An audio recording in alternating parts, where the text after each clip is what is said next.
आज हम पारिभाषिक शब्दावली और उसकी विशेषताएं के बारे में बताने जा रहे हैं। तो आइए शुरू करते हैं। पारिभाषिक शब्दावली किसी विचार, भाव या संकल्पना को व्यक्त करने हेतु शब्दों की आवश्यकता होती है।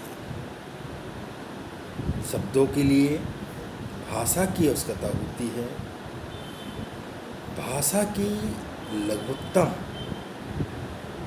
या कहे सार्थक इकाई को ही शब्द कहते हैं।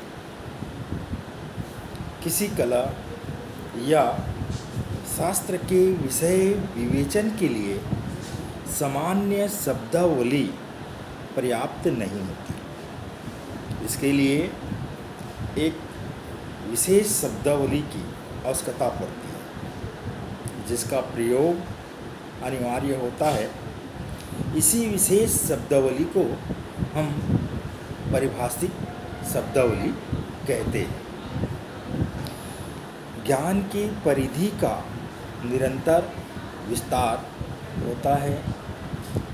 विशेष ज्ञान के अनुसंधान के बाद उसकी उपलब्धि को भाषा में व्यक्त करने के लिए शब्दों की सृजन या रचना करनी पड़ती है।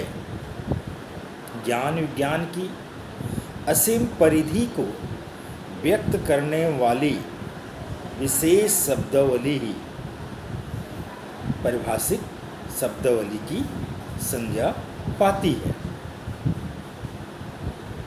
विभिन्न विद्वानों ने इस संदर्भ में अपनी परिभाषा दी है। उनमें से डॉक्टर रघुवीर के अनुसार जिन शब्दों की सीमा बांध दी जाती है वे पारिभाषिक शब्द हो जाते हैं, और जिनकी सीमा नहीं बांधी जाती वे साधारण शब्द होते हैं। इसी प्रकार डॉक्टर गोपाल शर्मा ने कहा कि पारिभाषिक शब्द वह है जो किसी ज्ञान विज्ञान के क्षेत्र में एक निश्चित अर्थ में प्रयुक्त होता है तथा जिसका अर्थ एक परिभाषा द्वारा स्थिर किया गया।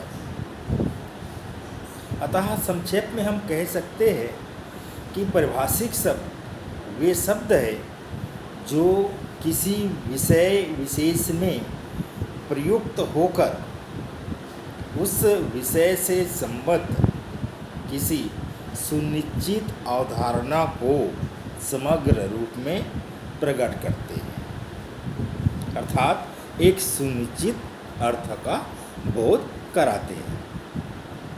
सामान्य शब्दों से ये भिन्न होते हैं और इनका प्रयोग किसी विशेष संदर्भ या किसी विषय विशेष में ही किया जाता है।